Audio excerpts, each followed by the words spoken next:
Hi there everyone, welcome to a live stream with us here at Ceylon Wild Safaris. My name is Arran Sivarajah, I'm one of the guides here, and today I'm going to be taking you on a short walk through the buffer zone jungle surrounding the camp vicinity. This is my very first time going live, so you might notice that I'm a little bit nervous, but nonetheless we're going to try and have as much fun as we can. This is sort of being treated as a little bit of a test as well, so that we can test signal ranges and also to make sure that we get the opportunity to take you on a little bit of an adventure with us.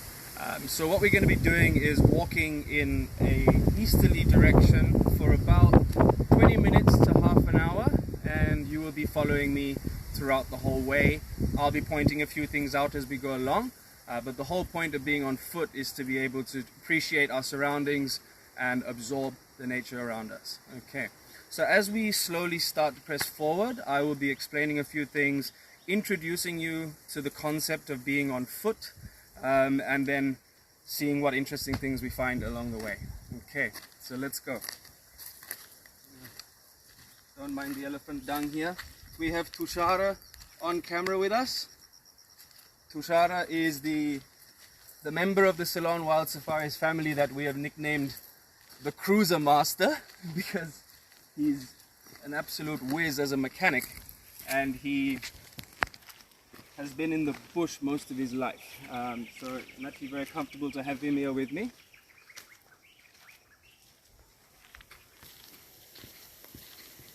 Every now and again you will notice that we are going to be walking in silence, just for little segments, and that's for multiple reasons. Firstly, we would like to give you the chance to just peacefully absorb what you're seeing in the surroundings. Secondly, so that we have the ability to hear our surroundings as well from a safety perspective. Where we are walking is what's known as the buffer zone jungles, which surrounds the edges of Yala National Park. And it is, although on the outskirts of the park, still home to lots of fantastic wildlife, and some that can potentially be dangerous as well. So we just have to be a bit careful. Some of the animals that we can potentially bump into that we have to be careful of, as much as admire, still respect in distance, would be elephant, leopard, bear, wild buffalo, and also another one which a lot of people sort of forget is actually potentially very dangerous, is actually wild boar. So for me personally, as a person who spends a lot of time on foot, those five, including wild boar, are the animals that I would be the most careful of. The jungles out here though are home to a lot more than that, and those are some of the animals that people would frequently go on safari in search for. But there's a lot of things which personally I'm very passionate about, which is the little things, right? We get some of the other smaller species of wild cats as well in Sri Lanka are found in these areas, such as the fishing cat, the rusty spotted cat, and the jungle cat. All of which we have seen in this area.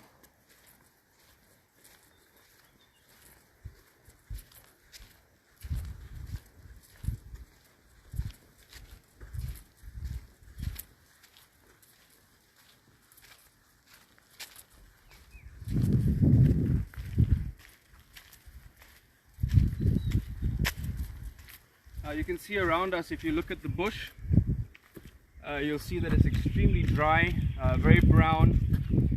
The seasons here give us an absolutely incredible contrast. During the raining seasons, this turns into completely lush green. Even the sides of the path that we're walking on now will literally have practically green walls on either side. But now we're in the peak of the dry season. A lot of the trees have lost their leaves, and that's helpful for us when we're on foot as well, because it increases our visibility. It's a bit safer for us. We can see if there's any animals nearby a little bit more now than we would be able to in the raining season.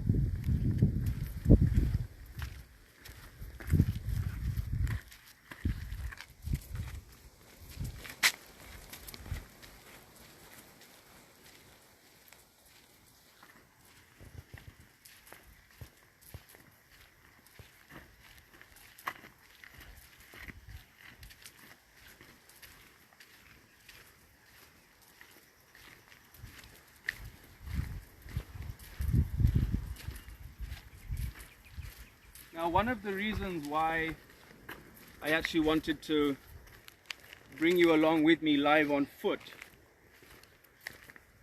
is to expose you to something a little bit different to what the regular safari goer is used to. Now, normally when people go on safaris in Sri Lanka, you're traversing through the wilderness in a vehicle, and there's nothing wrong with that at all. The whole purpose of going on safari in a vehicle is for you to enjoy the excitement of seeing animals in the wilderness and in their natural environment, and you traverse a large amount of ground and tick a lot of boxes, and it's all fun and games, and obviously even myself do it all the time. But the reason why I wanted to bring you with me on foot for a change is because it exposes you to a opportunity to absorb your surroundings in a very more intimate way.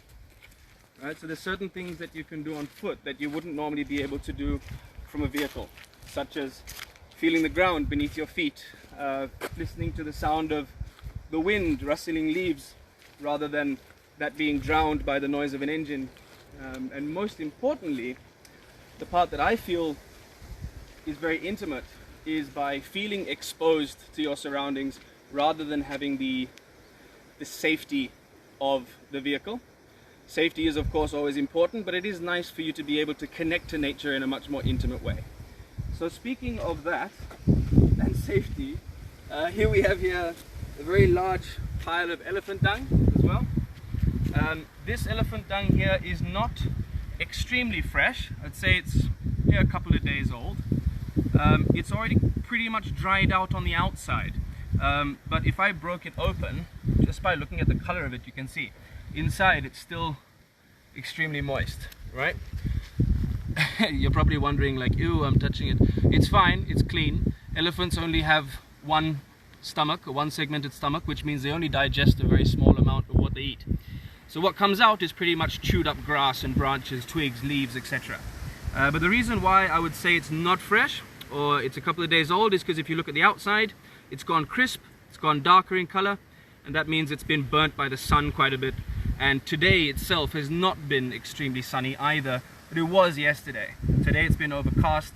This wouldn't have burnt this way today, right? But good to know that this elephant is in the vicinity.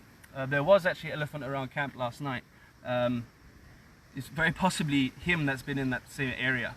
Okay, him or her.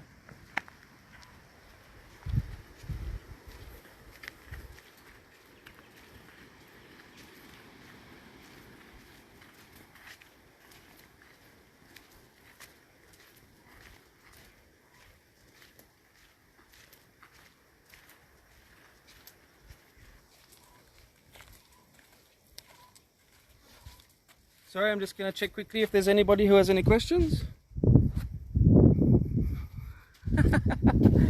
Tracy, thank you for that question. And thank you for tuning in. You know what? This is going to sound really weird, but I actually love the smell of elephant dung. It smells, you know how a lot of people have this liking towards the smell of fresh cut grass? That's kind of what it smells like, but it's got an added pungency, I guess. But no, it actually doesn't smell bad at all. It does smell good. I like it, but each to all. Thank you for tuning in, Tracy. If anyone else has any questions, please ask away. Tushara, who's on camera, is looking at the screen and he will let me know if anyone has any questions.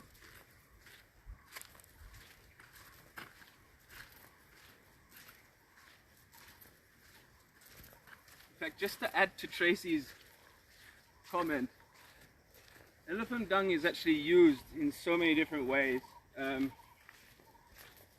The less twitchy one is using it to start fires. If you were camping in the bush and you needed to get a fire going, very dried out elephant dung is fantastic kindling for starting fires. And the other one is a little bit more, people might think twice, is elephant dung is used for medicinal purposes. In some countries that you find elephants, Bushmen will even use it to make a tea out of it. I'm sure it doesn't taste amazing. I haven't tried it, but they do, because an elephant eats about 150 odd kilos of vegetation every single day, and that would be all medicinal vegetation. And elephants having one stomach, meaning they digest very little of it, what basically comes out as dung is, in some ways, a big ball full of medicinal properties. I haven't tried it, but if I do, I promise to put it on the feed of the Ceylon Wild Safaris page so you can all see it.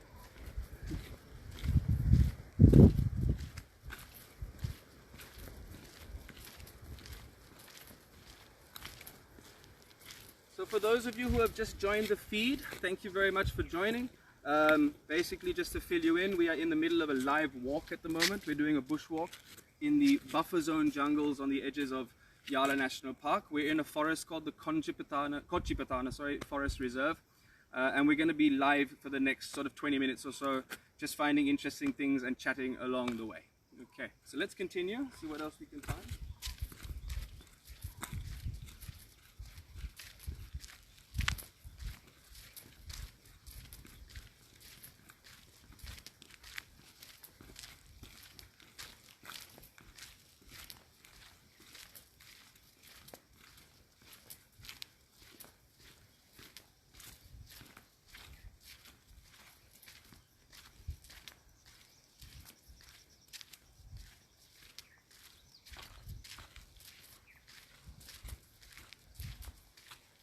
I'm so glad that wind has died down. The whole day we were hoping to go live, and the wind was just absolutely incredible. And it's thankfully just died down right in time for us to go live and take you all on a journey with us.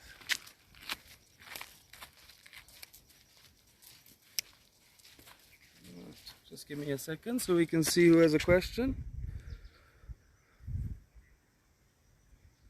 Okay, fantastic. Uvini, thank you so much for your question and thank you for tuning in.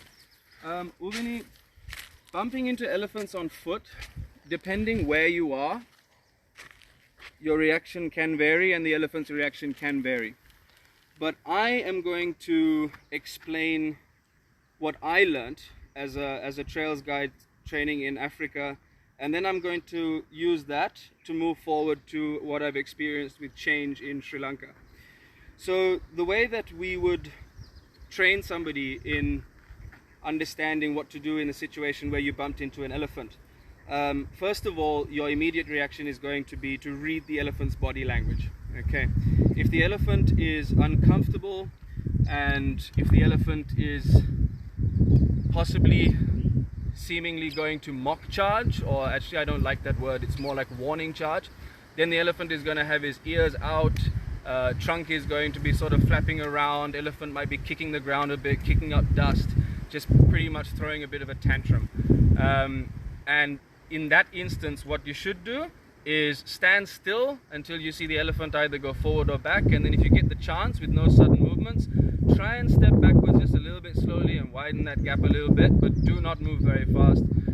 If the elephant does actually come towards you, then what we would do, which I have had the experience in doing and so far it's worked for me, is to actually stand your ground, lift up your hands as high as you can, scream at the top of your voice and make yourself seem as big as you can and loud.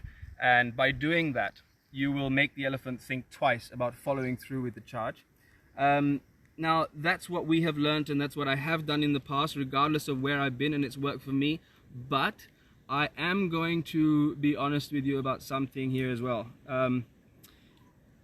Elephants in different places have different reactions to humans, and that's due to the different levels of human-elephant conflict of where you are.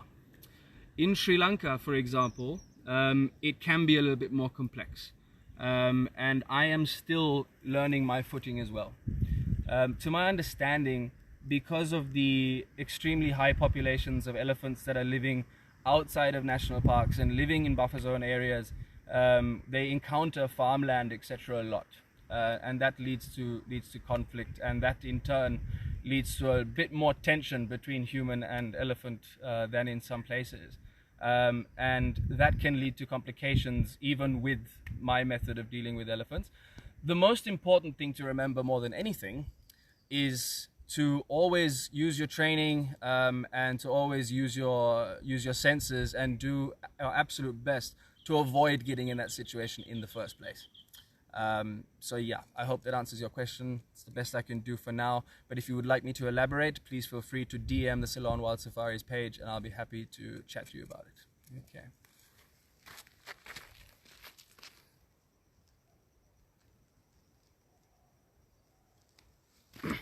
Fantastic. Cool. So as we continue, I'll just answer a couple of other questions that have come through the live feed. First of all, Anjali, thanks for asking. I'm holding this is called a knopkiri. This is a piece of equipment that is used in Africa by the Maasai people. They use it for lots of things. Nowadays it's more used as a bushwalking tool, pointing things out with things.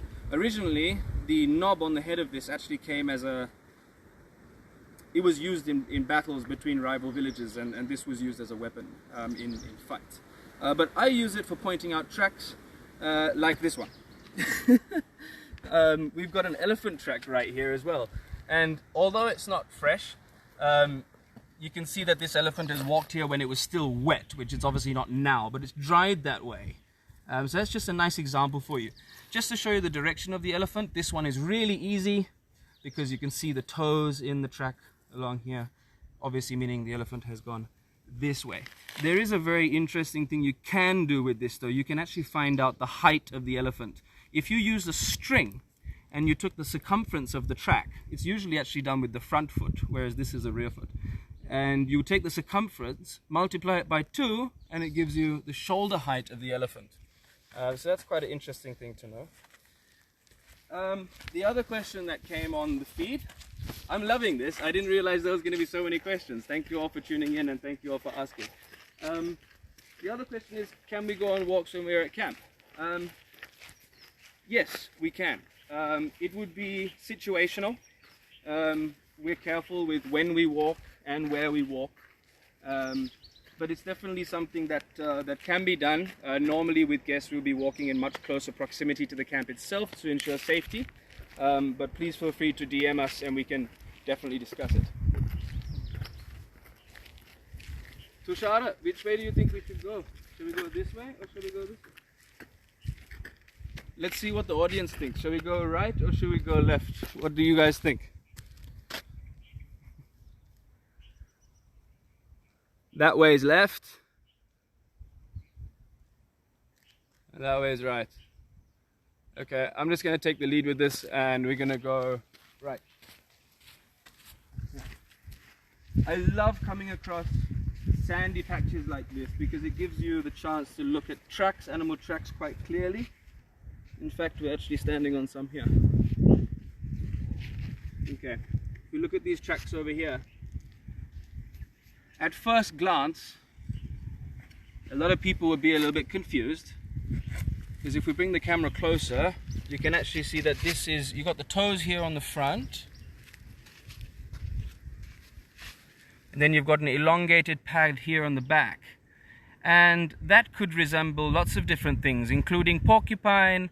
It could resemble a baby bear or something, but this track has something which is a dead giveaway, which is this little thumb on the side. So if it's got a thumb on the side, what could it be? I'm going to let you guys answer that and give you the answer in about 5 minutes. Okay. Hint, they're really fun to watch.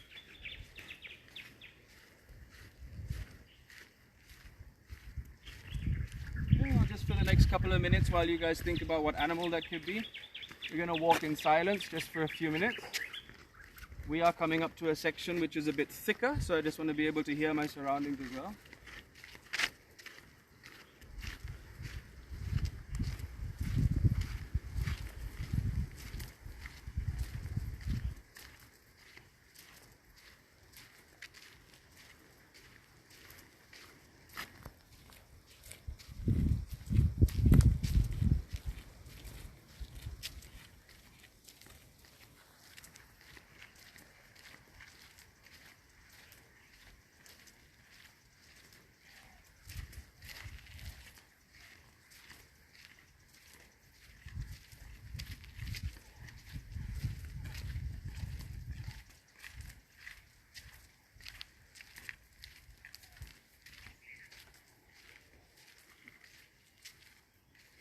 There was a sound coming from the bush. It was actually just a very pretty bird. It's a peacock.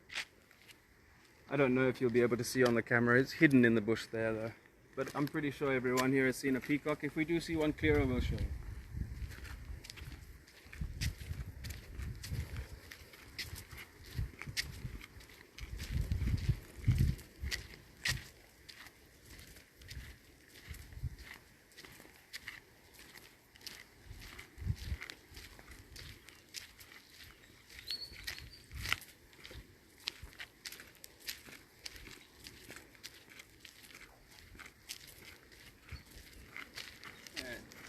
Do we have any answers to what that track was? Let me see the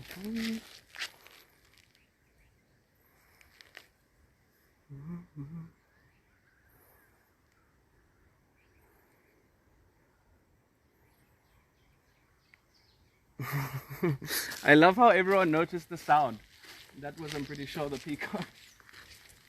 So the track that we mentioned before, guys, was a monkey. Okay. The monkey track is the only track here that's going to give you an opposable thumb.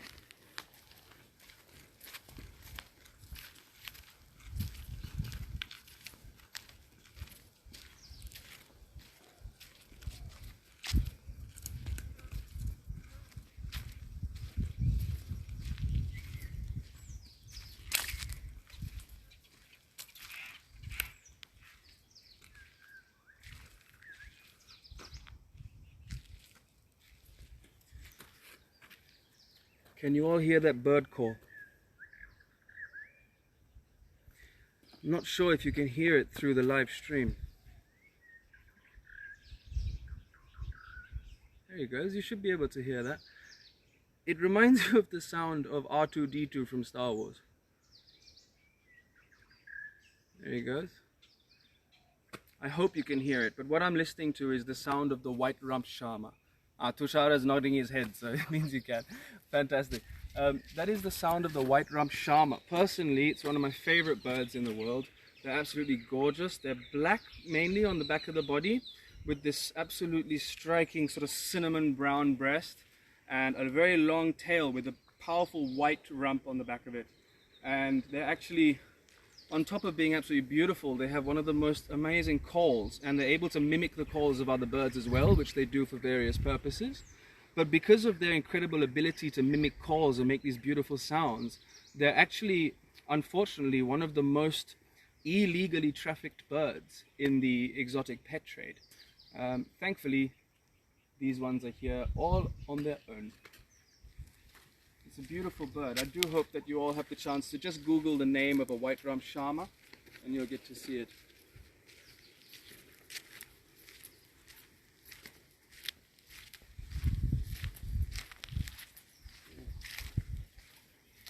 Tushara, could you show everybody this here, please?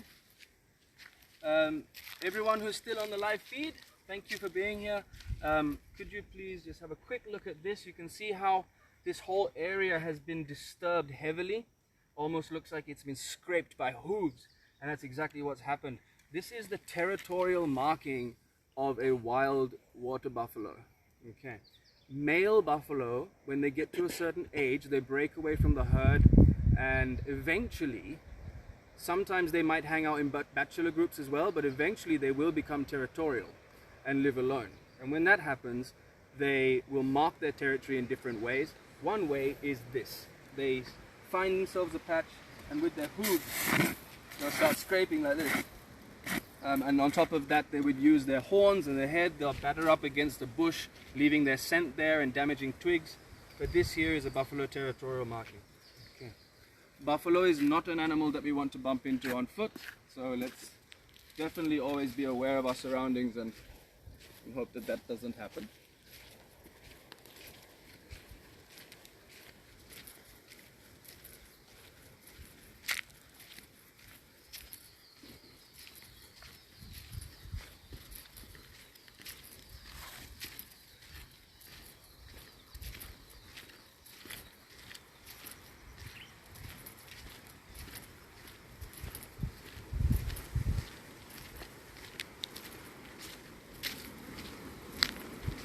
Here we go again with that buffalo.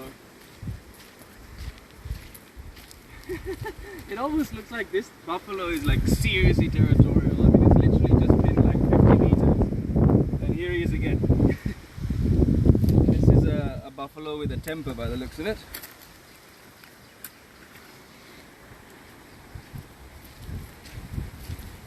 Here again, less frequent. This is not from the same time. This is much older. So it's very likely the same male buffalo who's done this roughly in the same area on different days. Obviously territories, they keep them for as long as they can and they'll keep on marking them.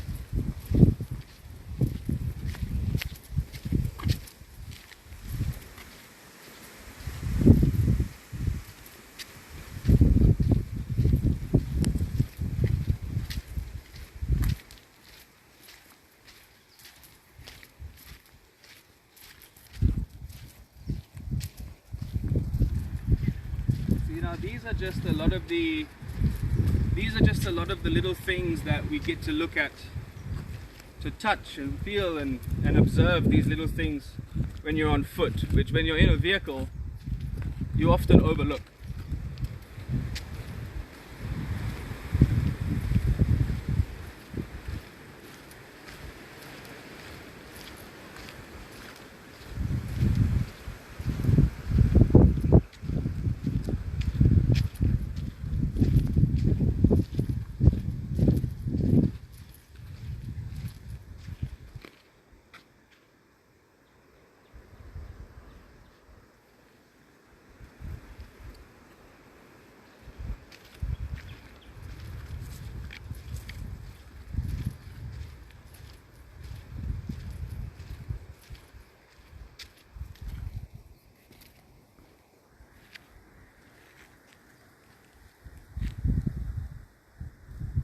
Jungle fowl.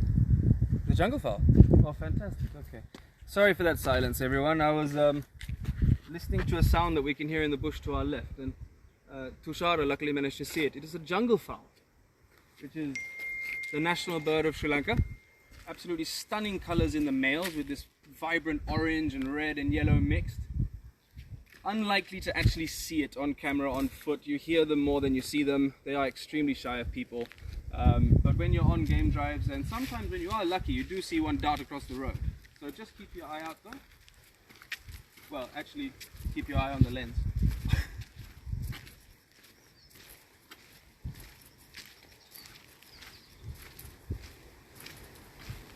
You can tell I'm nervous going live. I come up with the worst jokes.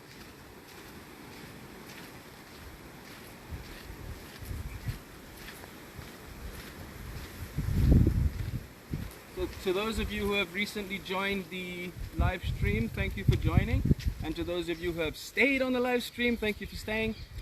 Just to let you know, if you've just joined, we are in the middle of a live stream of a wilderness walk through the buffer zone jungles of Yala. And we are coming towards the end of our walk now. We're going to be live for about another 10 minutes or so. We're just approaching the fence line of the Katagamwa Sanctuary, which borders the National Park of Yala. It is extremely windy, I know. We're going to do our best, and I'll keep on coming a bit closer to talk, but just bear with us for another 10 minutes. And hope I don't fall to my death in the meantime.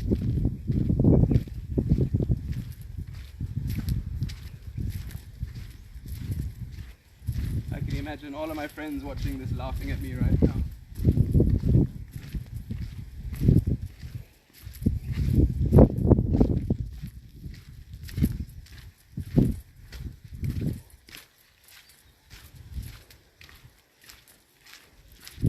This beautiful view in front of us of this mountain as well.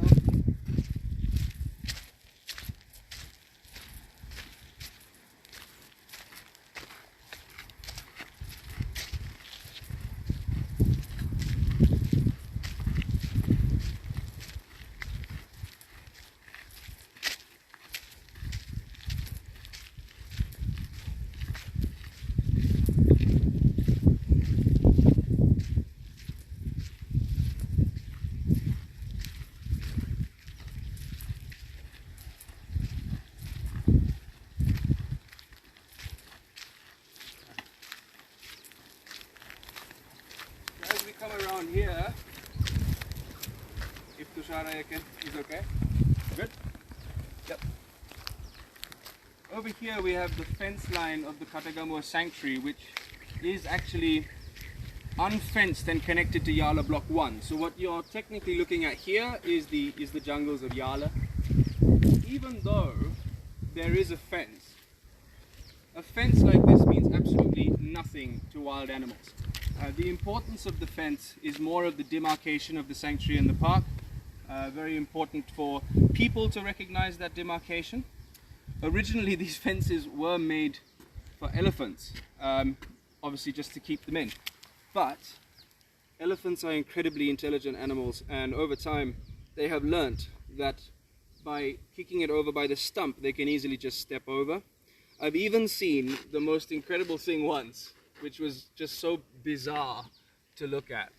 I saw an elephant actually stand up on his back legs, lift his front feet over first when the wire was off and the wire was just resting on his belly, and then in the strangest way, sort of like in the motion that your dog would urinate, sort of lift one leg in this very awkward manner, and one by one lifted his back legs over and came over the fence without knocking it down, which was actually, as incredible as it was, I couldn't stop laughing. It was absolutely hilarious. Now let's keep going down here for another few minutes, and then we're coming to the end of our live feed. So if anyone has any other questions, please ask them. If not on the live feed, if you have any questions that you would like more elaborated answers, feel free to just ask away on direct message on our page.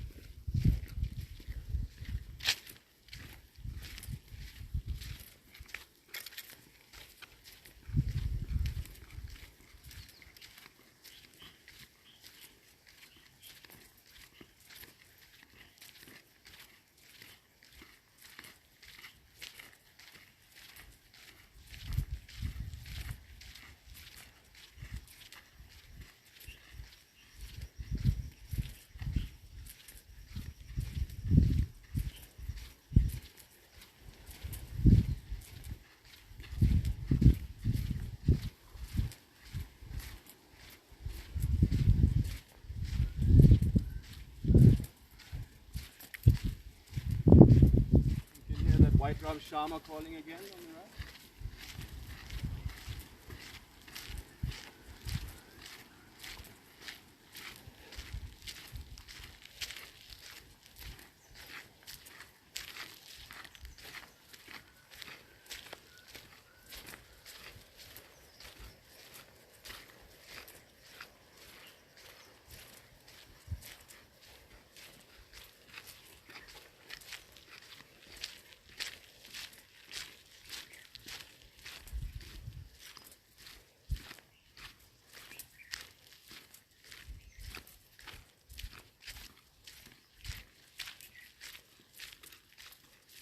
So peaceful out here, and one of the reasons, or another one of the reasons why I wanted to go live on foot was because it's just, I just thought it would be so nice for some of you who are sitting at home and are regular visitors to the wild and missing the wilderness. Just thought it might be quite nice for you to just join me virtually, just to help bring you back to that a little bit. For those of us who are regular visitors to the bush, we all know how much we miss it when we're not there.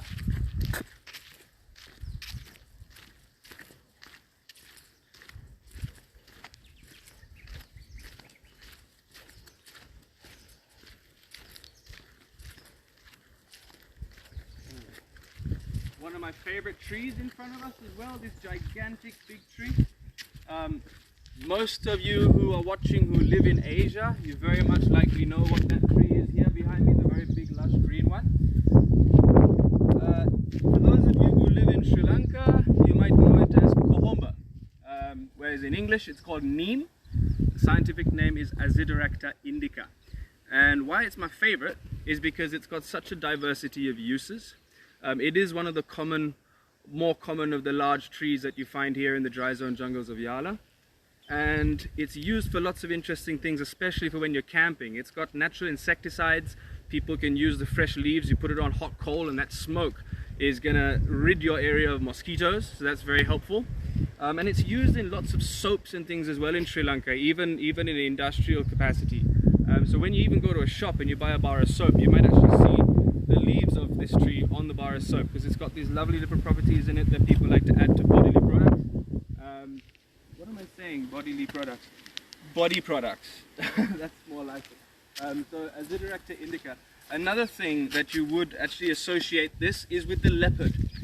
Leopards love sitting in these trees. Obviously leopards are large cats. They've got quite a bit of weight in them. These trees have very decent fissured bark, which gives them really good grip to climb, and leopards love sitting on those nice firm branches that you can see in this one as well. I haven't yet seen a leopard in this tree, but I have seen leopards in neem trees plenty of times before.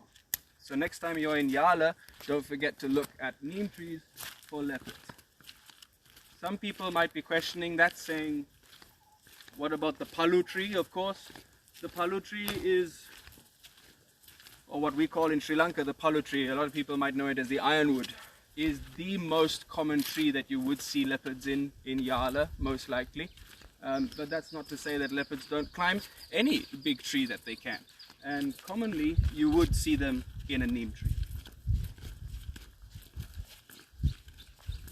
Last time I was walking down this road, I was actually with guests, going back to one of our friend's previous questions. I was walking down this road with guests and we heard monkeys alarm calling to our right. And to those of you who don't know what a monkey alarm call sounds like, okay, because I'm crazy, I'll do it just so you can all laugh. It sounds like, and we heard that. Now you're all laughing, that's fine. But that's what it sounds like. And as soon as we heard that sound, we all suddenly froze and we were like, okay, there's got to be a leopard around here somewhere, because monkeys are one of the sure indicators of the presence of a predator. So as we were just standing around, I was with my binoculars just sort of scanning the area, and the guest who was with me was like, he points down the road and he's like, Aaron, there's a leopard. And the leopard had come out into the road, had stopped in the middle of the road, and then was looking at us. Looked at us like, what are you doing here? And then just continued on his way, which was an absolutely fantastic memory that I hold with me every time I come down this road.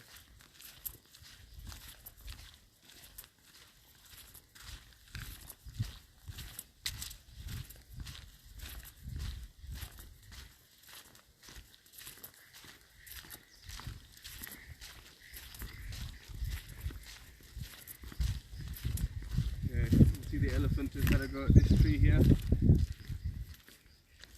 This branch is completely broken off, but rather than just being broken off, this has obviously not happened recently because the termites have already started at it.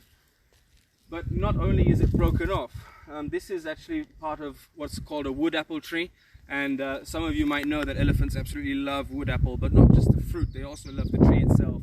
You can see that the bark of this tree has been completely stripped, not just on this broken branch, but it's been stripped all the way down here as well, all the way until about here. So what this elephant has done has stripped the bark off the tree so that they can get to this underneath. You get something underneath the bark, you get what's called the cambium layer. And the cambium layer of a tree is basically the nutrient and moisture highway that takes all that moisture and nutrients from the roots and grabs it all the way straight up to the leaves. And the elephants love chewing on that. So that's what's happened here. Obviously we call it debarking. And that elephant has definitely done that quite some time ago because the termites have already started at it. Just lovely little signs that you see here and there, which if you're driving in a vehicle you might just go past and not recognize. That's one of the reasons I love being on foot, because you just get so much more, you just pay so much more attention to the little things.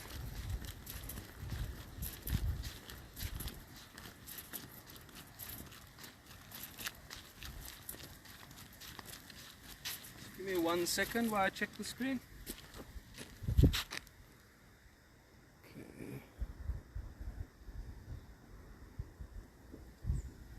Okay.